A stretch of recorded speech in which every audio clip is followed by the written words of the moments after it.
antara realitas dan imajinasi, bain al-haqiqati wal khayal.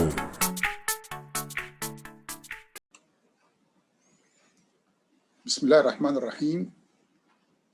Salam sejahtera bagi semua. Kita akan melanjutkan tentang topik kita, yaitu Hadarimat Asyatat. Kali ini, insyaAllah kita akan berbicara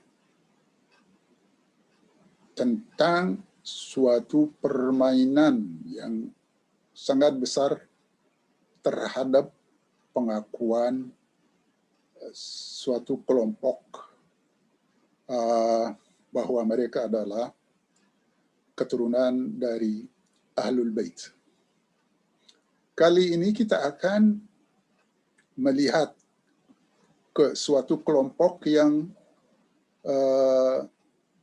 menamakan diri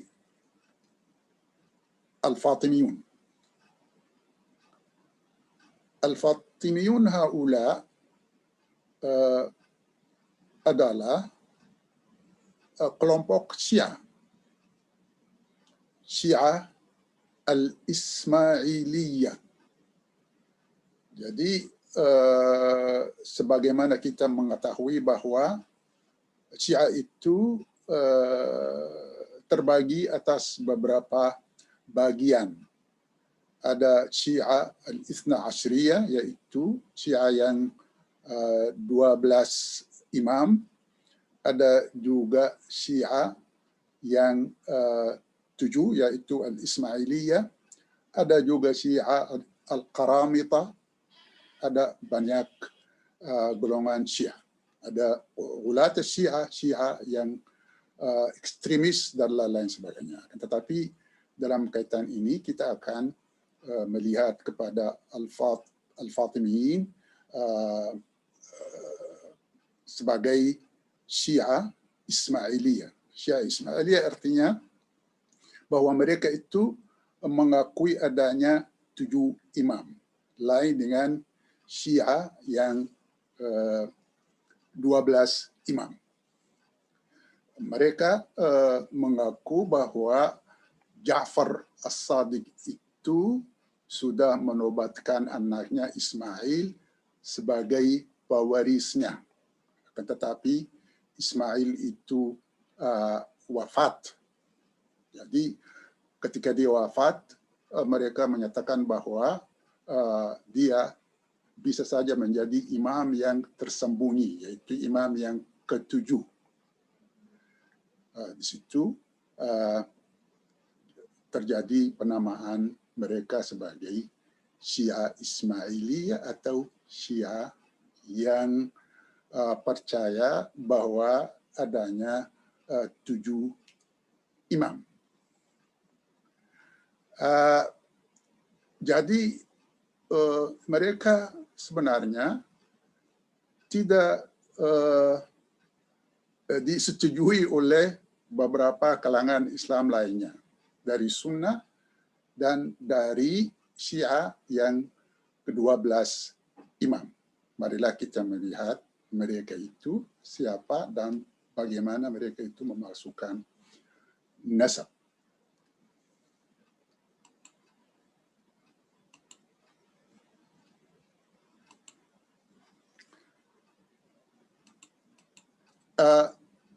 Al-Abidiyun hum sulalat Ubaidullah al-Mahdi, wa Ubaidullah hada Iraqi al-asl, ولد في الكوفة سنة 260 للهجرة، وكان من حين ولادته إلى أن استقر مختبئا في سلمية يعرف باسمه الحقيقي، وكذلك نسبه سعيد بن أحمد بن حسين بن محمد بن عبد الله بن ميمون القداح.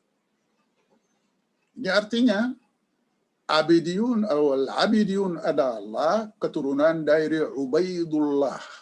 Keturunan dari Ubaidullah.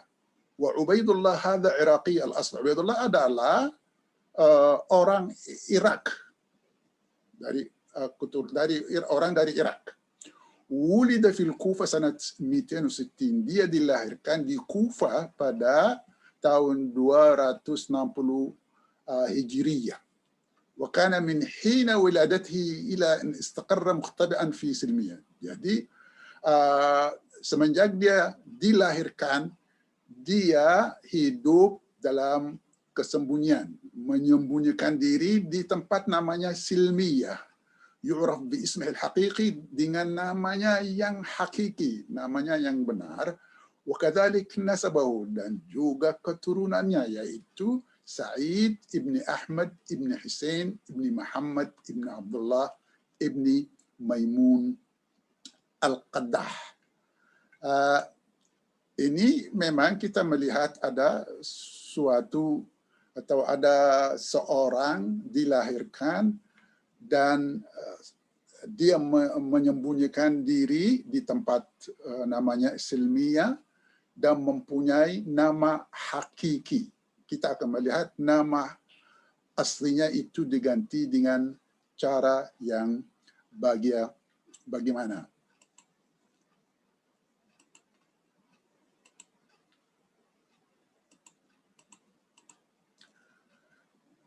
Sebelumnya kita akan melihat Silmiyah itu di mana.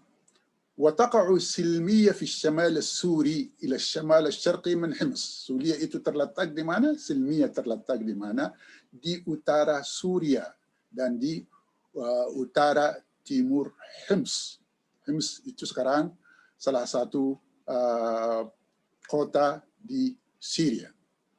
وهي بؤرة طائفة الإسماعيلية. Hims itu menjadi pusat kelompok Ismailiyah atau Syiah Ismailiyah. وفي تلك المنطقة بين السلمية ومسياف مات الحفيد الرابع. Di tempat yang terletak di antara Silmiyah dan tempat yang lainnya namanya Misyaf, mata al-Hafidh al-Rabi' Ismail, cucu keempat dari Ismail itu, yaitu Ismail bin Ja'far as-Sadiq, wafat. واسمه علي ابن الحسين ابن أحمد ابن محمد ابن إسماعيل. namanya adalah Ali ibn Husain ibn Muhammad ibn Ismail. وبعد وفاة الحفيظ الرابع لإسماعيل ابن جعفر, jadi ketika cucu keempat Ismail itu wafat, وضع دعاة الباطنية خطة لدعوتهم. Jadi orang yang mengaku Ahlul Bait itu, dan sebenarnya mereka bukan, mereka memulai merencanakan tipu muslihatnya.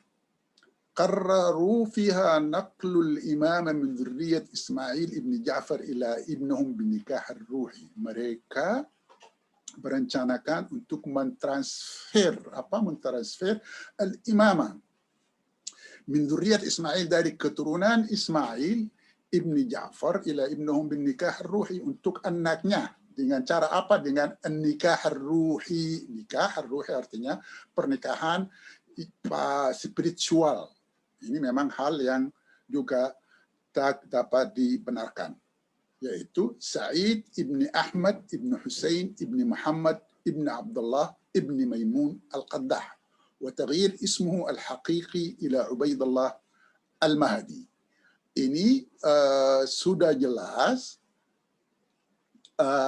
ada sekelompok orang yang memanfaatkan suasana. Ada yang meninggal, mereka langsung ganti nama orang yang meninggal itu dengan nama orang mereka sendiri. Ini sudah jelas ini penipuan. Jadi apalagi mereka mengatakan dengan al-nikah ar-ruhi. Jadi ini sudah jelas penipuan yang nyata dan tidak dibenarkan.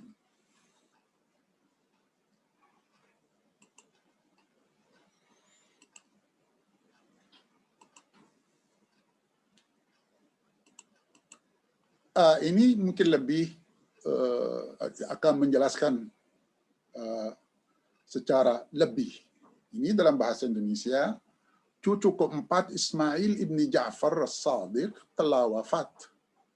Namanya adalah Ali ibn al-Husain ibn Ahmad ibn Muhammad ibn Ismail. Jadi kita lanjutkan.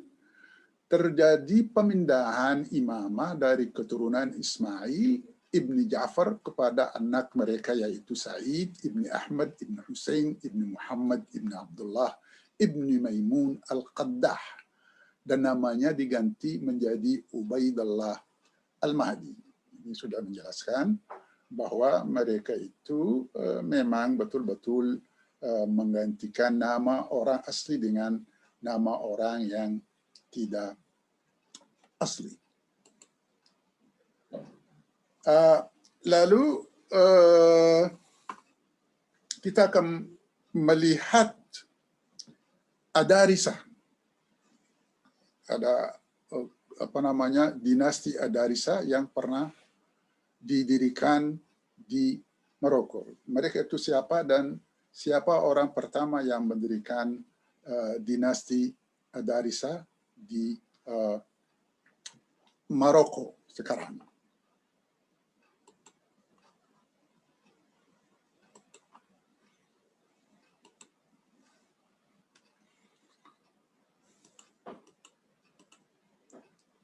Tapi sebelumnya, mungkin ini akan ada lebih jelas lagi. Ya maaf saja, ini harusnya kita memberikan penjelasan lebih tentang orang Abidi itu semuanya dan mengapa mereka bersikap seperti itu. Lama mata akhir a'immat al-Abidiyyin Ali ibn al-Husain ibn Ahmad ibn Muhammad ibn Ismail, jadi ketika imam terakhir Abidin itu wafat yang bernama Ali ibn al-Husain ibn Ahmad ibn Muhammad ibn Ismail, intaqalu an dzurriyyat Ismail ibn Ja'far as-Sadiq. Mereka sudah pindah dari keturunan Ismail ibn Ja'far as-Sadiq ila dzurriyyah Sa'id, kepada keturunan Sa'id ibn Ahmad ibn Husain ibn Muhammad ibn Abdullah ibn Maimun al-Qaddah, za'imin annahu ibn as-silsilah al-Ismailiyah. Afwan. Za'imin, mereka mengaku-ngaku. Za'ama berarti tidak benar, pengakuan tapi tidak benar. Innahu ibn as-silsilah al-Ismailiyah, bahwa dia keturunan Ismail. Walaqad khalafahum fi dhalika jami' al-muslimin fi kulli makan. Pengakuan mereka itu tidak diakui oleh semua orang atau umat Islam di mana-mana. Jadi tidak diakui oleh orang Sunnah atau kelompok Sunnah atau kelompok Syiah yang ke-12. Hatta fil Maghrib nafsuhu, apalagi di Maroko itu sendiri mereka juga tidak diakui. Wa fi tali'atil ladzina ankaru 'alaihim dzalik asyraful alawiyin. Dari mereka yang tidak mengaku bahwa Fatimiyun adalah keturunan Ahlul Bait adalah Alawiyin al-Hashimiyin. Ada juga kelompok Alawiyin dan Hashimin dari Hashim, seperti Al-Murtada, Wal-Radi, Ibn Al-Azraq Al-Musawi, wa Abu Tahir ibn Abi Tayyib, wa Muhammad ibn Amr, wa ibn Ya'li. Jadi ini salah satu kelompok yang tidak mengakui mereka sebagai Ahlul Al-Bait. Walaqad zalla hadha at-tazwir 'ala al-haqiqati khafiyan ila haddin ma. Jadi pemalsuan tersebut jadi tidak diketahui untuk jangka waktu yang lama. Hatta zaharat hadithan ba'd kutub al-Ismailiyin allati kashafat an-niqab wa mazzaqat al-astar fazal al-ghumud. Jadi ini sudah jelas bahwa mereka itu memasukkan nasab dan memasukkan nasab itu bagi mereka untuk jangka waktu yang lama. Jadi orang yang tidak mengakui memang dari beberapa pihak, terutama dari pihak Sunnah dan pihak Syiah itu sendiri, yaitu Syiah yang ke-12 imam. Jadi mereka membohongi masyarakatnya untuk jangka yang lama. Tetapi di akhir-akhir ini ada beberapa buku yang membuka rahasia tersebut dan sudah mereka ketahuan. Kita juga ke Adarisa. Jadi Adarisa di Maroko, ini mungkin juga ada kaitannya dengan soal Ahlul Bait. Memang soal Ahlul Bait itu rumit. Pernah kita mengatakan mereka itu tersebar di mana-mana, di Afrika Utara, di Irak, di Iran, sampai ke India. Jadi banyak kelompok-kelompok yang mengaku bahwa mereka keturunan Ahlul Bait, maka terjadi hal-hal yang dapat dikatakan tidak diinginkan karena banyak juga terjadi pemalsuan.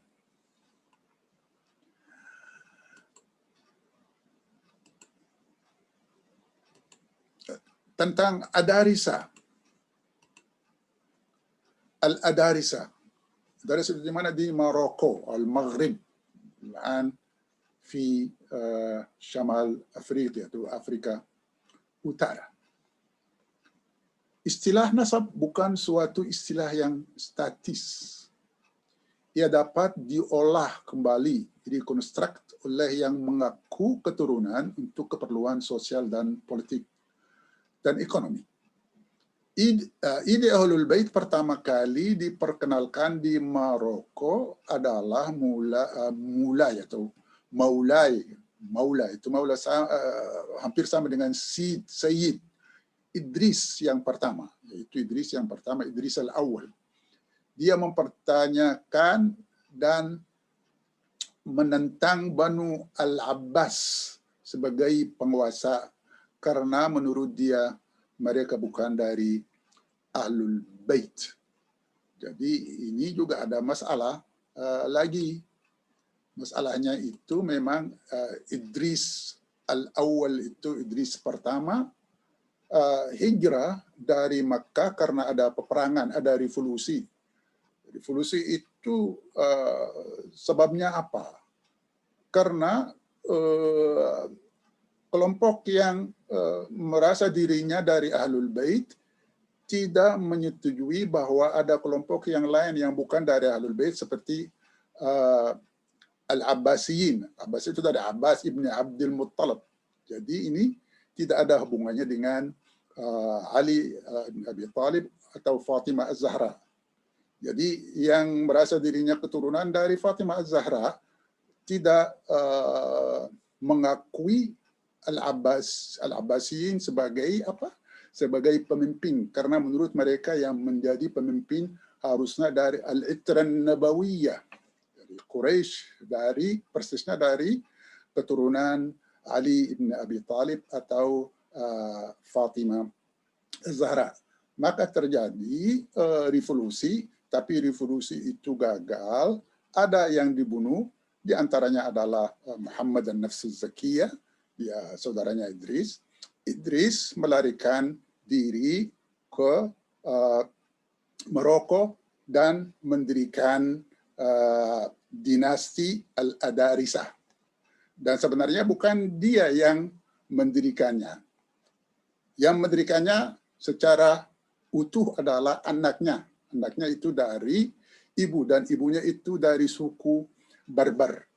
Jadi Idris kedua ialah yang mendirikan dinasti Al-Adarisa.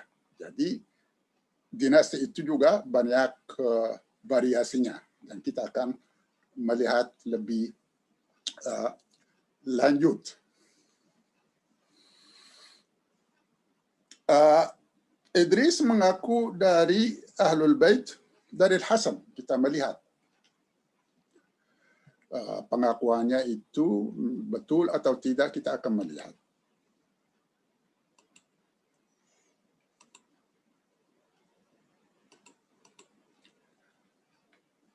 Idris Al-Akbar mengaku dia sebagai cucu Fatimah dan Ali dari segi Al-Hasan. Jadi kita harus juga mengerti bahwa Al-Hasan itu sebenarnya saudaranya Al-Husain. Tetapi Al-Hasan itu meninggal dunia, konon istrinya yang meracuni dia. Jadi kalau kita melihat sejarah Ahlul Bait itu penuh dengan peristiwa yang tidak menyenangkan. Ada yang dibunuh, ada yang diracuni, ada yang melarikan diri, dan lain-lain sebagainya.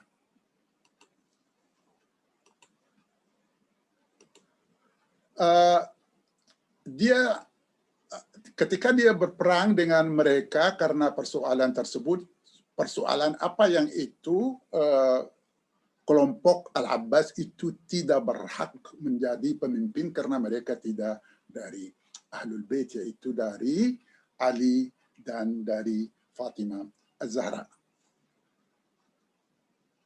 Waktu dia dikalahkan, dia melarikan diri sampai ke Maroko yang tadi kita ceritakan, dan dia mendirikan dinasti Islam pertama di wilayah tersebut. Dia juga membentuk garis syurafa di sana. Nabi Al-Husain diistilahkan dengan Al-Adarisah.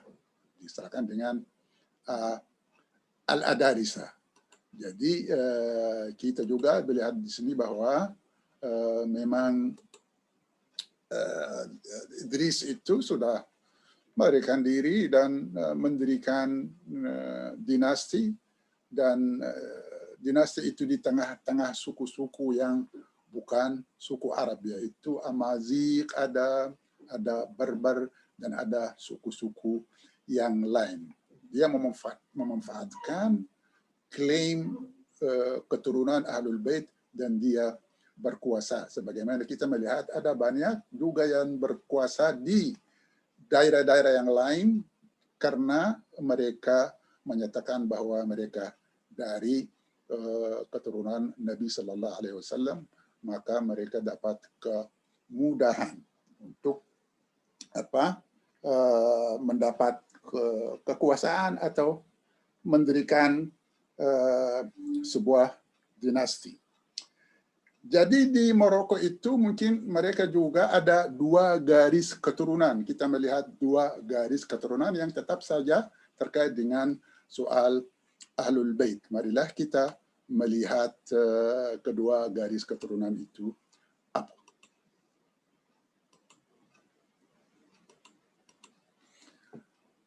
Lihat dalam diagram ini, biasanya dalam menjelaskan tentang hubungan suatu kelompok Ahlul Bait, kita mulai dari Nabi Muhammad Sallallahu Alaihi Wasallam, anak perempuannya Fatimah, dan Ali bin Abi Talib. Ali bin Abi Talib itu punya dua anak, Al-Hasan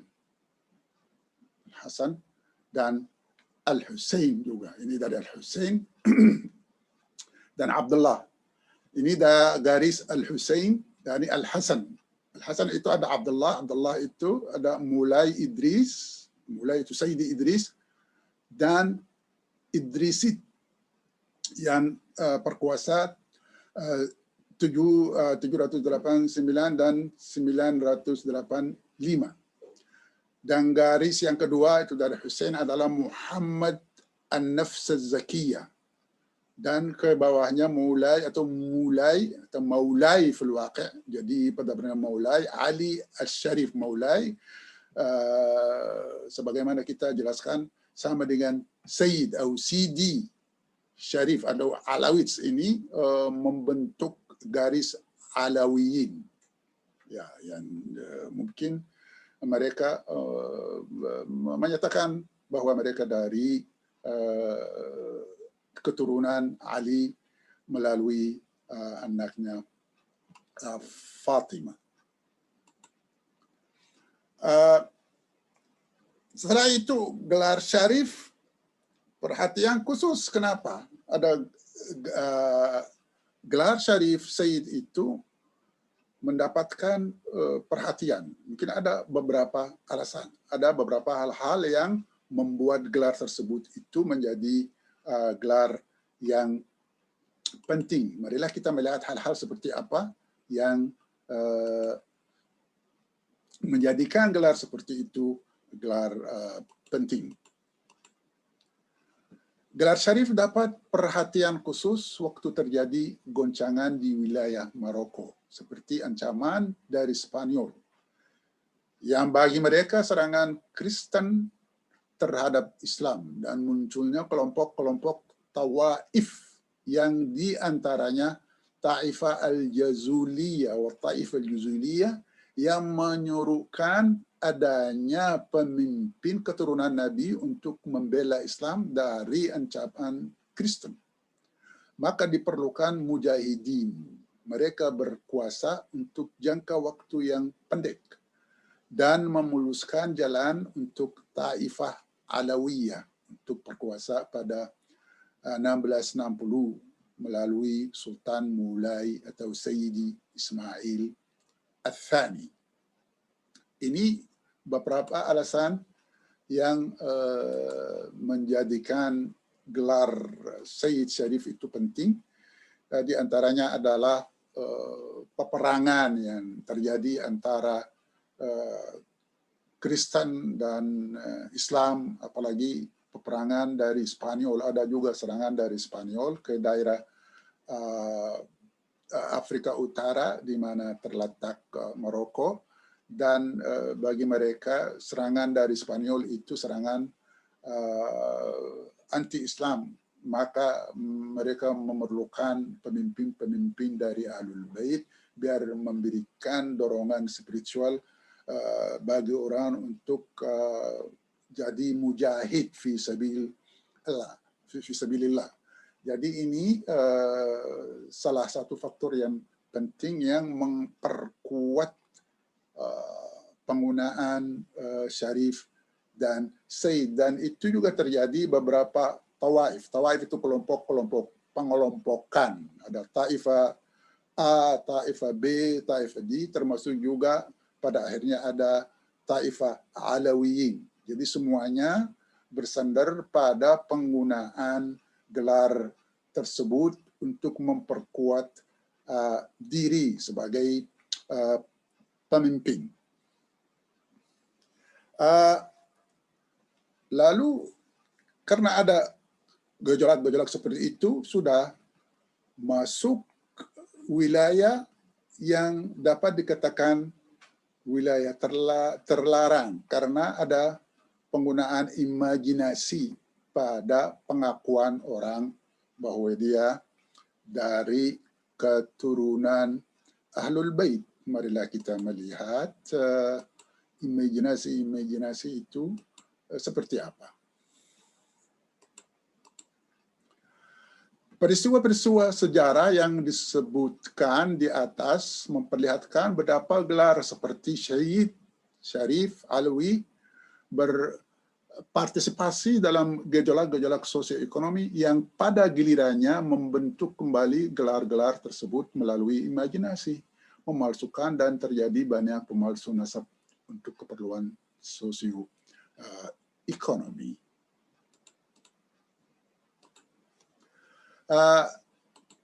Memang kalau kita menguraikan yang tadi bahwa peperangan dan keperluan seorang pemimpin dari Ahlul Bait itu semuanya membuka jalan untuk orang berimajinasi untuk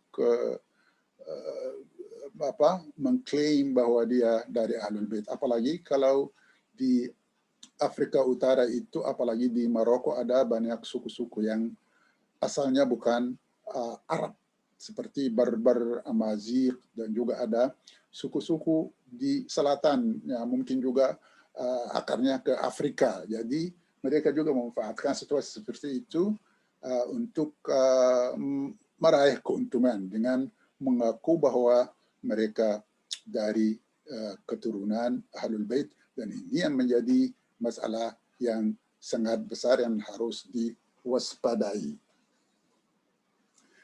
Jadi juga ada hal-hal yang lain terkait dengan soal pengakuan keturunan, yaitu berkah. Orang mencari berkah. Jadi kalau orang Islam itu mendengar Ahlul Bait, Ali bin Abi Thalib, Fatimah, anaknya Rasulullah Sallallahu Alaihi Wasallam, mereka kan rindu kepada Rasulullah Sallallahu Alaihi Wasallam. Mereka juga melihat kalau ada orang yang ada garis keturunannya dari sana, mereka merasa bahwa mungkin ada berkahnya, dan melalui berkah itu juga ada banyak hal yang terjadi sebenarnya tidak dibenarkan, termasuk juga soal pernikahan. Nanti kita akan melihat pernikahan yang ada di Indonesia itu karena ada istilah transfer berkah, dan itu bukan hanya di Indonesia akan tetapi di tempat-tempat yang lain. Jadi kita akan melihat soal berkah itu bagaimana ditransferkan.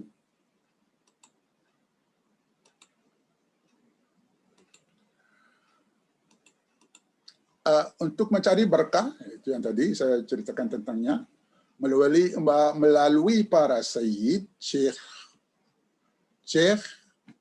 kepada kepala suku, aulia, dan untuk mencari pengobatan dan pelancar dagangan dari jodoh atau cari jodoh. Mereka percaya bahwa para wali mempunyai kekuatan mistik yang dapat membantu. Ini menjadi ciri khas masyarakat Maroko dan juga banyak masyarakat di Timur Tengah. Soal mencari berkah itu juga menjadi permasalahan besar. Kita nanti akan menjelaskan tentang pencarian berkah itu dalam bentuk apa. Akan tetapi di Maroko itu sendiri memang daerah yang sangat percaya pada hal-hal yang mistik. Dan di situ ada banyak tarikah atau sufisme. Jadi berkembang pesat di Afrika Utara. Ada banyak tarikah, ada Al-Jazuliyah, ada Samaniyah, ada Al-Qadiriyah, dan tarikah itu tersebar ke tempat-tempat yang lain, sampai ke Indonesia, sampai ke Sudan, sampai juga ke Afrika. Dan masyarakat di Maroko itu sendiri, mereka percaya bahwa seorang wali itu bisa mengobati penyakit, atau kalau yang mau cari jodoh juga dia akan ke makam seorang wali untuk mencari jodoh dan untuk melancarkan perdagangan. Juga banyak orang yang pergi ziarah ke makam wali untuk dagangannya itu lancar. Ya, memang ini semuanya terkait dengan hal-hal yang mistik. Ini semuanya juga akarnya ke pengakuan Ahlul Bait, karena banyak wali-wali itu justru ada yang benar atau yang tidak benar mengaku bahwa mereka dari Ahlul Bait.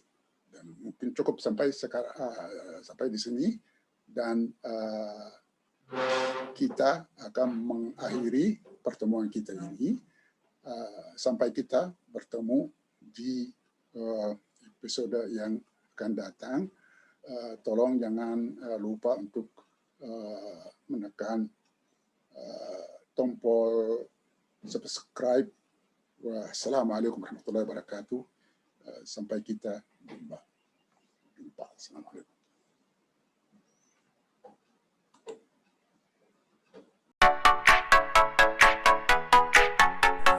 Antara realitas dan imajinasi, bainal haqiqati wal khayal.